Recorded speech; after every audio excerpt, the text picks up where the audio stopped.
já entendeu que não. Nós estamos aqui para conversar sobre a micro e pequena empresa. Já perceberam que é possível verificar se a autoridade política de um determinado município, se a autoridade política está privilegiando um determinado empresário em detrimento de outro, se há algum conluio para vender somente para 4 empresários e deixar 150 fora do processo. Inclusive verificando que se aquela empresa que está dizendo que vendeu para aquele município e que recebeu dinheiro, se aquela empresa existe mesmo, porque existem empresas fantasmas. Se ela existe mesmo, se ela está bem localizada na esquina da rua tal com a outra, se tem realmente aquele produto que ela vendeu produto informático, mas às vezes lá é uma barbearia. Qualquer anormalidade que o empresário, o cidadão verificar, nós temos pelo menos 7 canais de comunicação com o tribunal. E eles estão no nosso estande ali fora, né, doutor Zé Guilherme? Podem usar um dos canais e fazer a denúncia. Um dado importante. Eu digo aqui sem vaidade, a minha comunicação é assim mesmo, direta, simples. Um dado importante. Todas as denúncias são apuradas antes da decisão final do Tribunal de Contas sobre as contas daquela autoridade gestora. Não há nenhuma possibilidade da denúncia não ser apurada e não ter uma decisão sobre a denúncia. É claro que a decisão pode ser a denúncia improcedente, porque nós temos muitas estímulas políticas locais. Vamos denunciar o Tribunal de Contas para infernizar a vida desse cara aí, não é da nossa turma. Isso existe. As denúncias são apuradas e julgadas improcedentes. Mas as denúncias honestas, que têm procedência, elas são apuradas e são julgadas e nós devolvemos a informação para quem fez a denúncia. Devolvemos a informação, mesmo se a denúncia for, mesmo que a denúncia não tenha, no contrário, não assinar, mesmo que ela seja anônima. Porque ao entrar no nosso site e fazer a denúncia, você recebe um código, acompanha todo o processo da denúncia. Inclusive, você pode entrar lá depois e dizer, estuda, porque minha denúncia está parada lá no gabinete do autor. Bem isso. Outro dia nós recebemos uma denúncia que um colega estaria represando as denúncias. Aí o nosso corregedor, nós somos organizados institucionalmente, não é nada de amigo, nós somos. O corregedor tem a obrigação legal de disparar, conforme o nosso sistema, chamada de atenção para todos nós, porque todos nós temos prazo, inclusive o presidente, que momentaneamente sou eu. Certo? Então, tudo isso é apurado. Esta é a parte do Tribunal de Contas. Justamente por essa capilaridade que o Tribunal de Contas tem perante as organizações estaduais e municipais. Eu não dei o exemplo do Estado, não posso tomar tempo das senhoras e dos senhores, mas é a mesma coisa.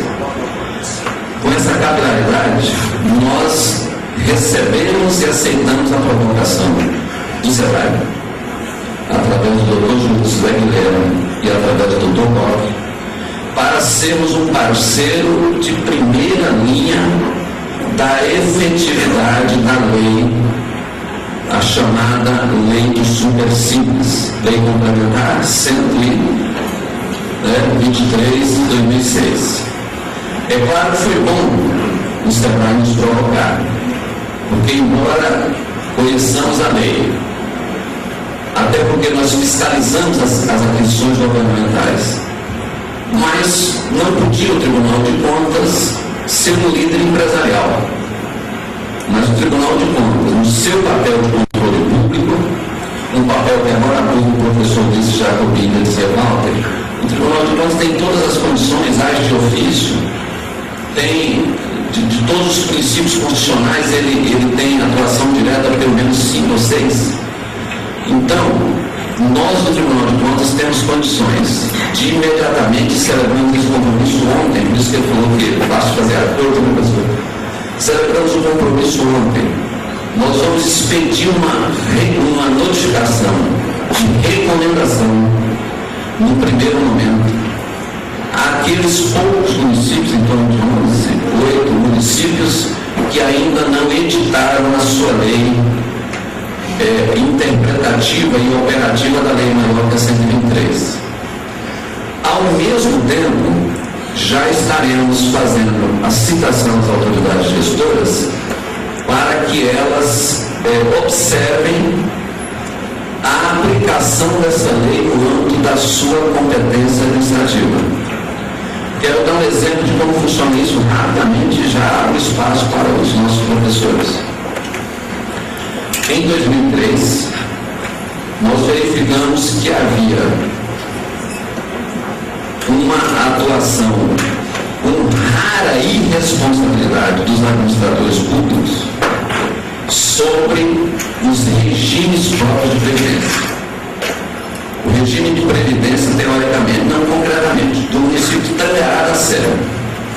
Os servidores públicos pagavam o valor previdenciário e a autoridade, o prefeito, pegava esse recurso, desviava para o tesouro municipal e executava obras.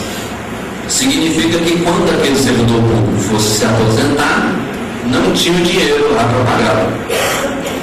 O que o Tribunal de Contas fez e fará agora com a Lei 123? Em 2003, dezembro, o Tribunal expediu, inclusive eu tive a honra de preparar para o nosso presidente assinar, expediu um alerta a todos os gestores dizendo: durante o exercício de 2004, as autoridades gestoras devem ter esse comportamento em relação às receitas previdenciárias, receitas e despesas.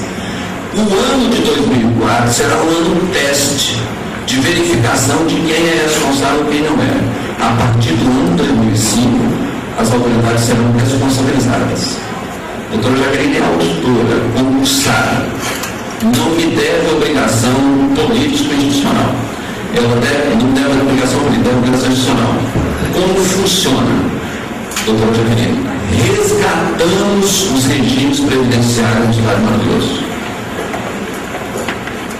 Indo ao Ministério da Previdência Social, tem uma autoridade lá que é o doutor Delúbio, que é o diretor de regimes previdenciários próprios no Brasil. Ele fala no Brasil inteiro, se quiser ligar para ele é daqui, inclusive mais presença. Ligar para ele. Ele fala em todo o Brasil. O maior exemplo de controle por parte do Tribunal de Contas de regime previdenciário está em Mato Grosso. Nós não temos hoje um caso. Os últimos que tiveram tem pessoas presas ou foragidas. Caso de Guarantã do Norte. Esse caso de Tangará foi objeto das ações judiciais próprias, cíveis e penais contra o prefeito. Aliás, o prefeito já não dá nada contra ele, que inclusive foi preso. Então, há uma atuação verdadeira do Tribunal de Contas junto com as autoridades judiciais. No caso da lei complementar de 93, compreendemos a sua importância. Sabemos que quase 40% da economia brasileira é gerenciada pelo poder público, porquanto é um mercado extraordinário para a presença ou para a participação do empresariado privado, e nós nos comprometemos a fazer a fiscalização da aplicação plena da lei, garantindo aqueles percentuais do orçamento que se deva alocar para as licitações exclusivas para esse segmento empresarial, garantindo, naqueles casos das grandes contratações, a parcela correspondente. Veja que aprendi isso, estudei com a doutora. E com a doutora Jaqueline, a justiça seja feita muito antes disso. Então, aquela parcela das grandes licitações que devem ser objeto de execução pelas pequenas empresas, com aquelas garantias, uma pequena empresa com aquelas garantias, vamos fiscalizar a partir de agora, primeiro com a recomendação, um ano de ano teste, e aí nós estamos falando então, se vamos recomendar em 2001, em 2010, 2011 é o ano, 2010 para 2011 é o período teste, e já a partir de um julgamento em 2012 nós estaremos responsabilizando a autoridade que deixa de cumprir essa legislação tão importante para o fortalecimento das pequenas economias que formam a economia do nosso país. Para encerrar essa participação, quero dizer o seguinte: a minha formação, a minha graduação é de economista. Eu sou um economista feliz como economista. Adoro a minha profissão. Por isso eu tinha a obrigação de saber o quanto é importante as pequenas economias no universo de uma economia global. Assim como tenho a certeza da importância do microcrédito. Eu sei que, e isso uma vez discuti com um grande amigo em São Paulo, que foi ministro nisso, Luiz Carlos Mendonça de Barros, ele dizia: Walter, você que já leu isso aqui, lê e tal, a importância do microcrédito e das microeconomias, ou seja, das microempresas, no fortalecimento da economia nacional. Então, além do meu compromisso de obrigação de um membro de um órgão público de controle, eu quero dizer aqui da minha convicção ideológica como economista. Muito obrigado pela oportunidade.